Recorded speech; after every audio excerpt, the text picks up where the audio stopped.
يا ريت أي حد كان في علاقة وساب مضطر أو اتساب مجبر ما يسعاش يحكي لحد على أمل إنه يلاقي عنده حل أو علاج، لأن في المواقف دي أنت بتكون كل حلولك وعلاجك في إنك ترجع، مش في إنك تنسى. وبصراحة ده ملوش حلول براك، ولو أنت من الناس اللي بتدور على حل تنسى بيه فللأسف مش هتلاقيه أصلا، فما تدورش عليه وما تضيعش وقتك لا براك ولا حتى جواك.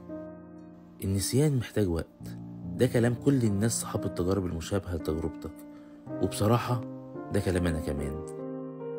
والشيء اللي يدعو للسخرية فعلا إني بعالجك بعلاجي اللي ما جابش نتيجة أصلا معايا، لأن في كل الأحوال تجربتنا مختلفة مهما اتشابهت، فما ينفعش علاجها يكون واحد، ده في نفس الوقت اللي مفيهوش فيه علاج أصلا لا عندي ولا حتى عندك.